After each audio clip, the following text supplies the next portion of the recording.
네, 맞아요. 오늘 저희가 함께 파헤쳐 볼 자료는 전장 유전체 연관 분석, 줄여서 GWAS라는 분야에 대한 강연 녹취록이에요. 이름만 들으면 좀 어렵게 느껴지실 수 있는데 사실 이건 우리 유전자 속에 숨겨진 단서를 찾는 약간 최첨단 탐정 수사 같은 거거든요. 왜 나는 커피를 마셔도 잠만 잘 오는데 내 친구는 한 잔만 마셔도 밤을 샐까? 아니면 왜 어떤 가족은 특정 질병에 잘 걸릴까? 뭐 이런 질문들이 있잖아요. 그 쥐에 숨은 유전적 용의자를 찾아내는 거죠. 이번 저희의 목표는 이 GWAS라는 거대한 유전암호 해독 작전이 정확히 뭔지, 그리고 과학 탐정들이 어떤 도구로 어떻게 수사를 진행하는지, 또 그렇게 찾아낸 단서들이 우리에게 어떤 의미를 갖는지 명확하게 알아보는 겁니다. 자, 함께 떠나볼까요? 네, 맞아요. GWAS의 가장 큰 매력은요, 아무런 편견 없이 수사를 시작한다는 점이에요.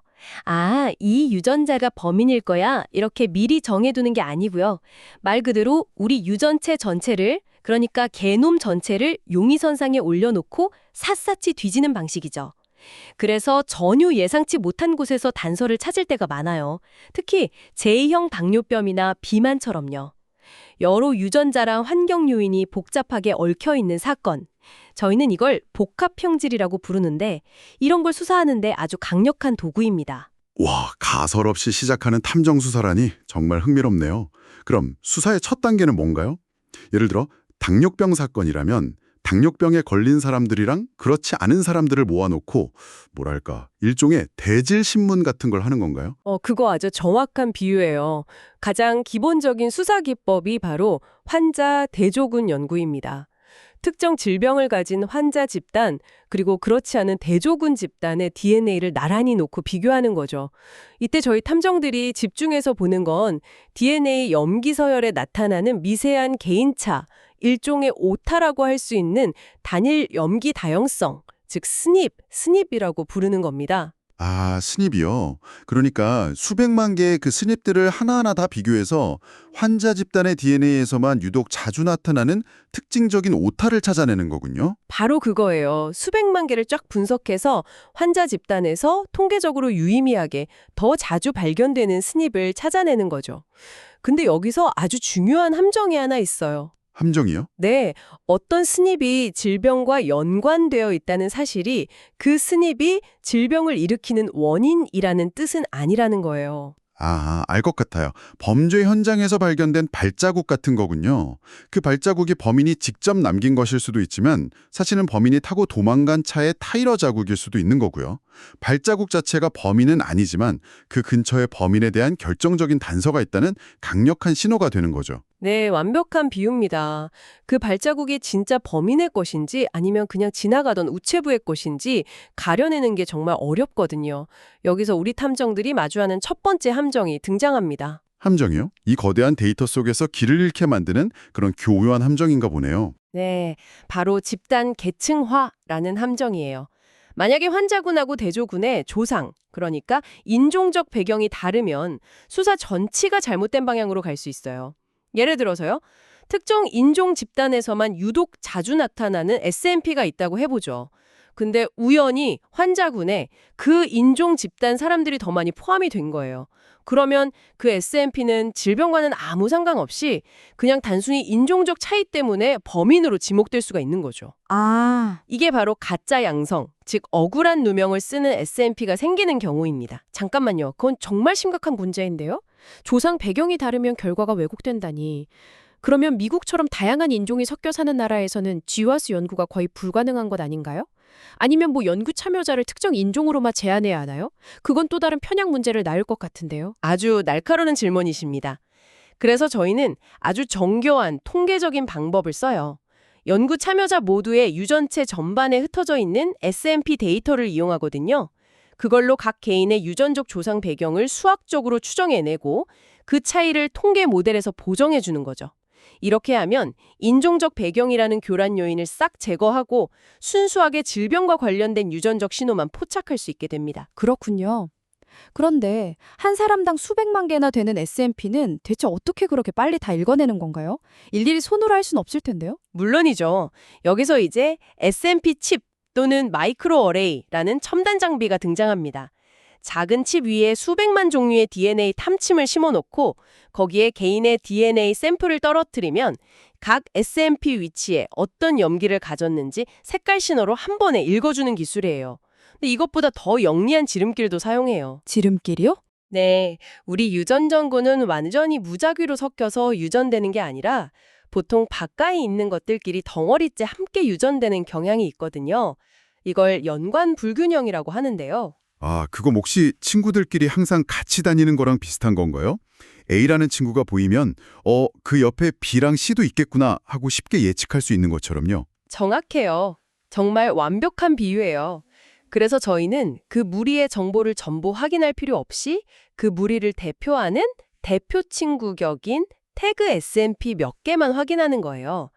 그 대표 SNP의 정보만 알면 나머지 친구들의 정보도 높은 정확도로 예측할 수 있으니 비용과 시간을 극적으로 절약할 수 있는 거죠. 와, 정말 똑똑한 방법이네요.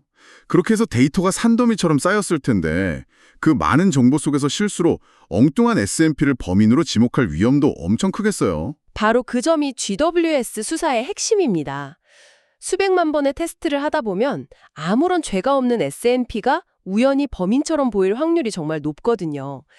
그래서 저희는 보수적이라는 말로는 부족할 정도로 아주 엄격한 증거 채택 기준을 사용해요. 얼마나 엄격한데요? 보통 통계학에서 P값이라는 걸 쓰는데 이게 0.05보다 작으면 의미 있다고 보거든요. 그런데 GWS에서는요. P값이 5 곱하기 10의 마이너스 8제곱보다 작아야 해요. 10의 마이너스 8제곱이요? 네.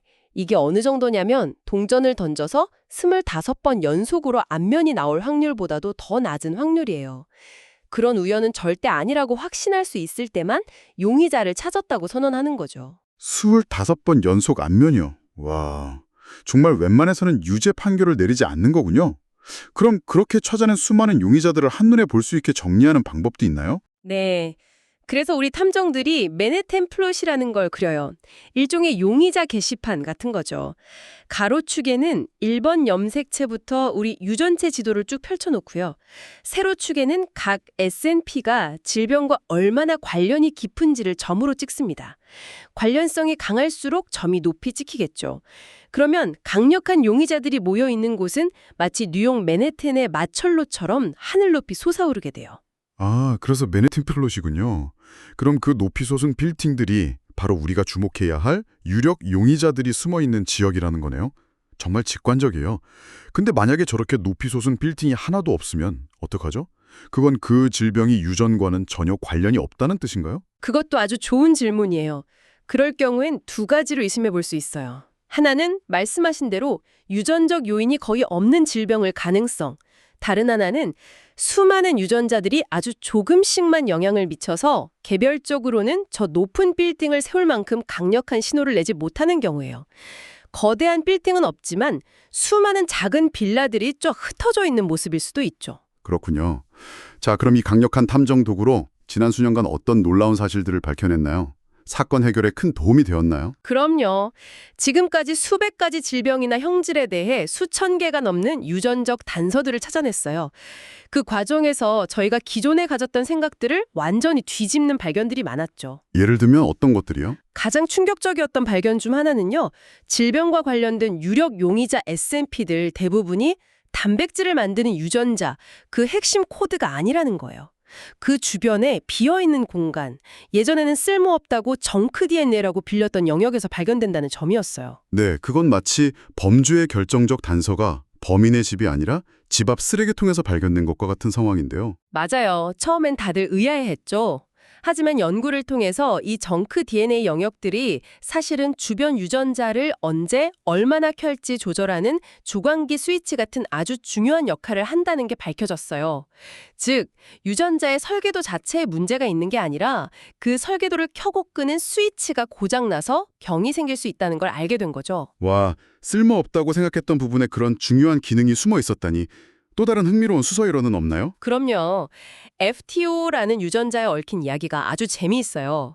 이 유전자가 처음 발견됐을 때 제2형 당뇨병의 아주 강력한 용의자로 지목됐어요. 맨해튼 플롯에서 아주 높은 빌딩을 세웠거든요. 근데 이상하게 다른 당뇨병 연구에서는 이 유전자가 잘 등장하지 않는 거예요. 뭔가 잘못 짚은 거였군요. 그렇죠.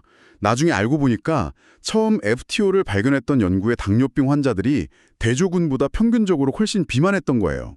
즉, FTO 유전자는 당뇨병이 아니라 비만과 관련된 유전자였는데 우연히 그 연구 집단의 특성 때문에 당뇨병 유전자로 오해받았던 거죠. 일종의 착각 수사였지만 결과적으로 비만의 원인을 밝히는 아주 중요한 유전자를 찾아내는 계기가 됐어요. 와, 이처럼 GWAS는 때로 길을 잘못 들어섰다가 더 큰 보물을 발견하게 해주기도 합니다. 그렇다면 이제 GWS 덕분에 웬만한 질병의 유전적 원인은 거의 다 파악이 된 건가요? 사건 해결이 임박한 건가요? 그게 그렇지가 않아요. 사실 여기서 GWAS의 가장 큰 미스테리가 등장합니다. 지금까지 우리가 찾아낸 흔한 SMP 변이들은 질병의 유전적 요인 중 아주 일부만을 설명할 뿐이라는 게 밝혀졌거든요. 잠시만요. 그건 정말 충격적인데요.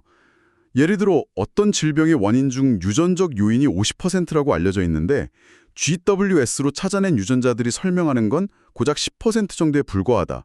이런 건가요? 네, 그런 경우가 아주 많아요. 저희는 이걸 잃어버린 유전력, missing heritability 문제라고 불러요. 나머지 40%는 대체 어디에 숨어 있는 건지 아직도 학계의 가장 큰 수수께끼 중 하나죠. 와, 이건 마치 범인의 DNA를 확보했는데 이게 전체 범죄의 10%밖에 설명하지 못하는 것과 같은 상황이에요. 그럼 그 나머지 40%는 어디에 있는 건데요? 우리가 아직 발견하지 못한 희귀한 유전 변이들인가요? 아니면 여러 유전자들이 서로 짜고 공모를 하거나 환경과 상호작용하는 방식이 너무 복잡해서 우리가 아직 파악하지 못하고 있는 건가요? 말씀하신 모든 가능성이 다 열려 있어요. 어쩌면 아직 수면 위로 드러나지 않은 거대한 배후 세력, 즉 희귀 변이들이 있거나 혹은 수많은 자잘한 공범들이 너무 많아서 우리가 아직 다 찾아내지 못했거나 아니면 유전자들끼리 혹은 유전자와 환경이 상호작용하는 방식 자체가 우리가 생각했던 것보다 훨씬 더 교묘할 수도 있죠. 이 잃어버린 유전력을 찾는 것이 현재 유전학 탐정들의 가장 큰 숙제입니다. 그렇군요. 그럼 이런 미스테리가 남아있다면 유전자 검사 한 번으로 당신은 미래에 어떤 병에 걸릴 확률이 몇 %입니다. 라고 정확히 예측하는 건 아직 먼 이야기겠네요. 네, 아직은 그래요. GWS로 발견된 유전자 변이 하나하나가 개인의 질병 위험에 미치는 영향은 대부분 1.1배에서 1.5배 정도로 아주 미미해요. 그걸로는 개인의 미래를 점치듯이 예측하는 데 한계가 있죠. 그럼 GWS는 결국 범인을 잡는 데는 실패한 건가요? 이 모든 노력이 무슨 의미가 있는 거죠? 아니요, 절대 그렇지 않아요. GWS의 진정한 가치는 개인의 운명을 예측하는 점쟁이가 되는 데 있는 게 아니에요. 그보다는 질병이 왜, 어떻게 일어나는지에 대한 근본적인 생물학적 원리를 이해하게 해준다는 데 있습니다. 우리가 존재조차 몰랐던 범죄의 경로, 새로운 용의자들을 수면 위로 끌어올려준 거예요. 과학자들은 GWS가 찾아준 수많은 단서들을 바탕으로 이 경로를 차단하면 병을 막을 수 있겠구나. 혹은 이 단백질을 표적으로 하는 신약을 개발해야겠다는 식의 새로운 수사 방향, 즉 치료제 개발의 출발점을 얻게 된 겁니다. 우리 손에 새로운 범죄 수사 지도를 쥐어준 셈이죠. 마지막으로 이 자료를 들으시는 분들이 한번 곱씹어 볼 만한 흥미로운 질문을 하나 던져볼게요.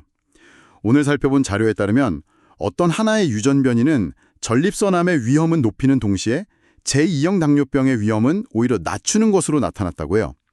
우리 몸속에 단 하나의 유전적 스위치가 어떻게 한쪽으로는 질병으로 가는 문을 열어주면서 동시에 다른 쪽으로는 질병으로부터 우리를 보호하는 문을 닫아줄 수 있을까요?